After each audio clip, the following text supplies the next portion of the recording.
तनख्वाह मिलते ही ख़त्म हो जाती है, गुजारा नहीं होता। बेबरकती का शिकवा करने वाले अफराद ये अमल ज़रूर करें। अल्लाहुम्मा सल्ली अला मुहम्मदिन कमा तुहिब्बु व तर्ज़ा लहू। अस्सलामु अलैकुम माय यूट्यूब फैमिली, कैसे हैं आप सब? अल्हम्दुलिल्लाह मैं ठीक हूँ और उम्मीद करती हूँ कि आप सब भी खैर आफियत से होंगे, और दुआ करती हूँ अल्लाह ताला मेरे सुनने वालों की तमाम परेशानियों को ख़त्म फरमाए और उनकी तमाम हाजत को पूरा फरमाए। आमीन सुम्मा आमीन। आए मिलके इन दुआओं पे आमीन कहते हैं। ये बहनें हैं, इनके पास औलाद नहीं, तो अल्लाह ताला अपने हबीब के सदके इनको नेक, सेहतमंद, तंदुरुस्त और खूबसूरत और अच्छे नसीब वाली औलाद से नवाजे। आमीन सुम्मा आमीन। मेरी ये बहनें भी परेशान हैं, तो अल्लाह ताला अपने हबीब के सदके इनकी तमाम परेशानियों को, तकलीफ़ों को और मुसीबतों को दूर फरमाए और इनकी तमाम हाजत को पूरा फरमाए। आमीन सुम्मा आमीन। शुरू करते हैं अपना आज का वजीफ़ा। जब भी तनहा या पैसे हाथ में आएँ तो उनके ऊपर ये अमल करें, कभी पैसों की कमी नहीं होगी। ये बहुत से लोगों का आज़मूदा वजीफ़ा है। आप अपने राशन के ऊपर भी ये अमल करें। इस अमल की बरकत से इंशाल्लाह आपके राशन में और आपकी चीज़ों में बरकत आएगी। अमल बताने से पहले मैं आपके साथ एक वाक़या शेयर कर रही हूँ ताकि आपको इस चीज़ का अंदाज़ा हो कि ये अमल कितना पुरतसीर अमल है और इसके कितने ज़्यादा फ़वाइद हैं। ये मेरे एक जानने वाला का वाक़या है कि जैसे मैंने आपसे बताया कि जब तनख्वाह मिलती है और फ़ौरन ख़त्म हो जाती है और उनके पास बाकी राशन भी बहुत जल्दी ख़त्म हो जाता था, तो वो बहुत परेशान होते थे। वो बेचारे एक टीचर थे और टीचर की कितनी पे होती है ये आप सब जानते हैं। तो उनके घर के अफराद भी जो हैं वो बहुत ज़्यादा अफराद थे। 11 अफराद का उनका ख़ानदान था। वो अपनी और अपनी उनकी एक सिस्टर थी, उनको भी डिवोर्स हो गई हुई थी, उनके बच्चे और उनके अपने बच्चे, और वो सबका पेट उन्होंने पालना था। एक ही बंदा कमाने वाला था और जो बाकी सारे हैं वो खाने वाले थे, और तकरीबन 11 अफराद का उनका ख़ानदान है। नौबत जो है वो यहाँ तक पहुँच चुकी थी कि लड़ाइयाँ होती थी। जब ज़रूरतें घर में पूरी ना हों तो फिर लड़ाई और झगड़े होते हैं। तो उनको मैंने ये अमल बताया, उन्होंने ये अमल किया, तो अब उनकी ये हालत है। वो कहते हैं उतनी ही मेरी पे है और वही आमदनी है, सब कुछ, अफराद भी उतने ही हैं, लेकिन हमारा गुजारा अच्छा हो रहा है। हमारा उसी तनख्वाह में अच्छे तरीके से सारा गुजारा भी हो रहा है और हमारा राशन भी टाइम से पहले नहीं ख़त्म होता। इस अमल की बरकत से अल्लाह ताला ने उनके रिज़्क़ में बरकत डाली है और उनकी ज़रूरियात उसी तनख्वाह में पूरी हो रही हैं। मैं आपसे अमल शेयर करती हूँ। अमल क्या है? अमल ये है कि आपने अव्वल और आखिर दुरूद इब्राहिमी पढ़ना है। तादाद में पढ़ लें, चाहे 1 दफ़ा पढ़ लें, चाहे 3 दफ़ा पढ़ लें, चाहे 5 दफ़ा पढ़ लें।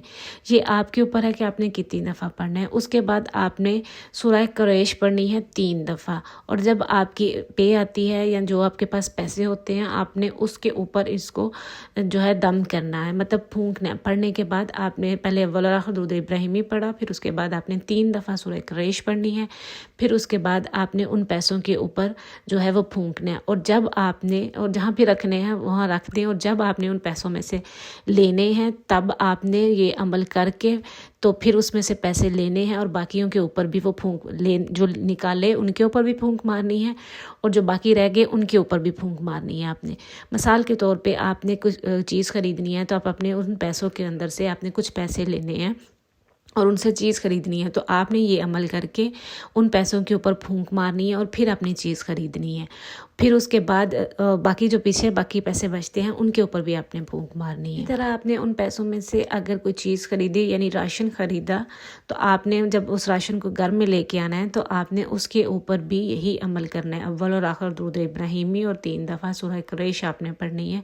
जैसे मिसाल देती हूँ मैं, आप चीनी बाई की है आपने, या आपने आटा बाई किया है, या आपने चावल बाई किए हैं, खाने पीने वाली कोई भी चीज़, या आपने कोई पहनने वाली कोई भी चीज़ आपने ख़रीदी है, आपने उसके ऊपर ये अमल करके फूंकना है और ये कहना है, ये अल्लाह से दुआ करनी है कि या अल्लाह हमारे आमदनी थोड़ी है तो इसमें तो बरकत डाल, हम सारे अफराद भी खा लें और फिर भी इसमें बरकत ऐसे डाल के फिर भी ये ख़त्म ना हो। तो ये अमल आपने करना है। यकीन माने इस अमल की बरकत से आपका जो राशन बहुत जल्दी ख़त्म हो जाता है वो इतनी जल्दी ख़त्म नहीं होगा और आपकी ज़रूरतें भी पूरी होंगी और अल्लाह ताला उसमें बरकत डालेंगे। आप सब खा भी सकेंगे और उसमें बरकत भी डलेगी और वो ख़राब भी चीज़ें नहीं होती। मैं आपके साथ अपना एक वाक़या शेयर करती हूँ। मेरे पास आटा गूँधने वाली मशीन है जिसमें मैं आटा गूँधती हूँ, तो पता नहीं, मुझे नहीं समझ आ रही थी उसके साथ क्या मसला हुआ, तो वो चल ही नहीं थी रही। शायद उसकी मोटर में कोई प्रॉब्लम था, क्या था, खोल के भी चेक किया, सब कुछ नहीं कुछ हो रहा था। तो मैंने यही अमल करके उसके ऊपर फूंका और दुआ की یقین مانے میں نے 2 دفعہ یہ عمل کیا تو وہ مشین جو ہے میری ٹھیک ہو گئی اور چل گئی۔ اصل میں یہاں پہ پرابلم یہ ہوتا ہے، یہاں کوئی چیز خراب ہو جائے تو اس کو آپ کو پھینکنا پڑتا ہے، یہاں ریپیئرنگ کا کوئی سسٹم نہیں ہے، وہ چیز آپ کو پھینکنی پڑتی ہے۔ پاکستان میں جیسے اگر کوئی چیز خراب ہوتی ہے تو وہاں پہ آپ صحیح کروانے لے کے جا سکتے ہیں، صحیح ہو جاتی ہے، یہاں پہ ایسا سسٹم نہیں ہے، وہاں پہ صحیح ہونے پہ اس سے زیادہ جتنے کی چیز نہیں ہوتی اتنا ڈبل پیسے لگتے ہیں، تو بلکہ ہوتی بھی نہیں ہے، یہاں پہ لوگوں کو پھینکنی پڑتی ہے چیز اگر ان کی کوئی اس طرح کی خراب ہوتی ہے، الیکٹرانکس یا کوئی بھی جیسے موبائل ہے یا کچھ بھی ہے تو پھینکنا پڑتا ہے۔ تو مجھے یہ تھا کہ مجھے یہ پھینکنی نہ پڑے، یہ صحیح ہو جائے، تو میں نے اس کے اوپر یہ 2 دفعہ عمل کیا تو الحمدللہ وہ میری مشین ابھی بھی چل رہی ہے، وہ ٹھیک ہے۔ اس میں وہ جو بھی مسئلہ تھا مجھے سمجھ ہی نہیں تھی آ رہی کیا تھا لیکن وہ چل گیا۔ اسی طرح اور بھی میرے پاس بے شمار مسالے ہیں کہ جو میں آپ کے ساتھ شیئر کر سکتی ہوں، لیکن پھر وہی ہے کہ ویڈیو بہت لمبی ہو جائے۔ یہ بہت چھوٹا سا عمل ہے لیکن اس کے فوائد بے شمار ہیں، اس کو آپ اپنی روزمرہ زندگی میں اپنا معمول بنائیں تو یقین مانیں قدم قدم پہ آپ کو اس کے فوائد جو ہیں وہ ملتے ہیں۔ کہ اس میں کیا ہے، اس میں یہی ہے نا صورت میں کہ اللہ تعالیٰ کہتے ہیں کہ جس قسم کا بھی خوف ہو آپ کو وہ ختم ہوتا ہے، یہ صورت خوف کو ختم کرتی ہے۔ تو جو میں نے پہلا واقعہ بتایا اس میں کیا تھا کہ ان کو یہی خوف تھا کہ میری آمدنی کم ہے اور ضرورتیں زیادہ ہیں تو ہماری ضرورتیں نہیں پوری ہو رہی، تو وہ اللہ تعالیٰ نے اس صورت کی برکت سے ان کو خوف سے نکالا اور ان کی ضروریات کو پورا کیا اسی آمدنی میں سے۔ اب جیسے میں نے اپنا بتایا کہ مجھے خوف تھا کہ پتہ نہیں یہ خراب ہوگی تو مجھے پھینکنی پڑے گی، مجھے بھی یہ ڈر تھا نا کہ مجھے اسے پھینکنا نہ پڑے، تو اللہ تعالیٰ نے میرے اس ڈر کو ختم کیا اور اس کو چیز کو ٹھیک کر دیا۔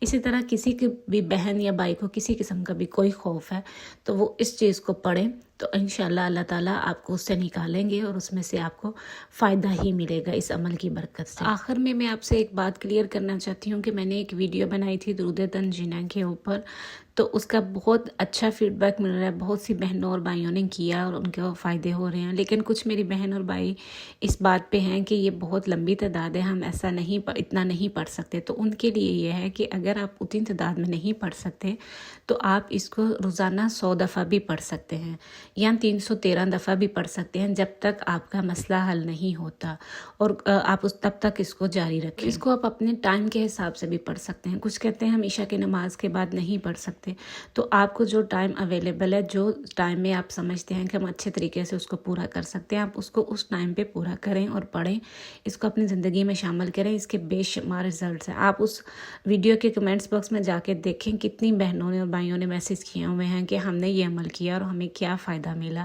کچھ نے تو میرے بتانے کے بعد کیا اور کچھ نے اس سے پہلے بھی اس عمل کو جو ہے کیا اور ان کو فوائد ہوئے ہیں، تو آپ بھی اس کو شامل کریں اپنی زندگی میں۔ جو ناممکن کام آپ سمجھتے ہیں اس کے لیے یہ بہت فل وظیفہ ہے۔ اور کچھ کمنٹس بہنیں ایسی کر رہی ہیں، کہتے ہیں کہ اس کا پڑھنے سے کچھ ہو جاتا ہے، اس کو پڑھنے سے کچھ نہیں ہوتا، یہ درود پاک ہے، اس کا ترجمہ جا کے دیکھیں اس میں کیا ہے، کوئی بھی چیز غلط نہیں ہے۔ نبی پاک صلی اللہ علیہ وآلہ وسلم پہ درود پاک پہلے بیچتے ہیں، اس کے بعد ہم اللہ تعالیٰ سے کہتے ہیں کہ ہماری اس حاجت کو، ہم مجبور ہیں، پریشان ہیں، تو ہماری اس حاجت کو پورا کریں۔ یہ ایک دعا ہے، درود اور دعا کا مجموعہ ہے، تو اس میں کیا چیز غلط ہے؟ جو بہنیں کمنٹس میں آ کے یہ چیزیں کہتی ہیں نا کہ یہ ٹھیک نہیں ہے، اس کو پڑھنے سے یہ ہوتا ہے، یہ ہوتا ہے، ایسا کچھ بھی نہیں ہے۔ میں نے صرف 4 واقعات آپ کو بتائے ہیں، لیکن میں نے اپنی زندگی میں اس کو 4 نہیں بلکہ اس سے زیادہ دفعہ پڑھا ہے اور الحمدللہ اس کا فائدہ پایا ہے جب بھی پڑھا ہے، اس سے کوئی نقصان نہیں ہوتا۔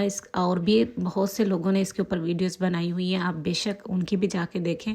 ہمیشہ سب کو اس کے پڑھنے سے فائدہ ہوتا ہے، کبھی کسی کو نقصان نہیں ہوتا، تو لوگوں کی اس طرح کی باتوں میں مت۔ آئی ہوپ آپ کو آج کی ویڈیو بھی اچھی لگی ہوگی اور آپ کے سوالوں کے جواب بھی آپ کو مل گئے ہوں گے۔ اگر پھر بھی کسی کا کوئی سوال رہتا ہے تو میرے واٹس ایپ نمبر کے اوپر آپ مجھ سے میسیج پہ، وائس میسیج پہ بات کر سکتے ہیں۔ پلیز مجھے وہاں پہ کال مت کیجیے گا، میری خود بھی لائف ہے، میں بھی بزی ہوتی ہوں۔ اگر آپ وائس میسیج کریں گے تو میں اس کا رپلائی ضرور کرتی ہوں، چاہے تھوڑا لیٹ کروں لیکن ضرور کرتی ہوں۔ اور مجھے اپنی دعاؤں میں یاد رکھیے گا، انشاءاللہ میں آپ سب کے لیے دعائیں کرتی ہوں۔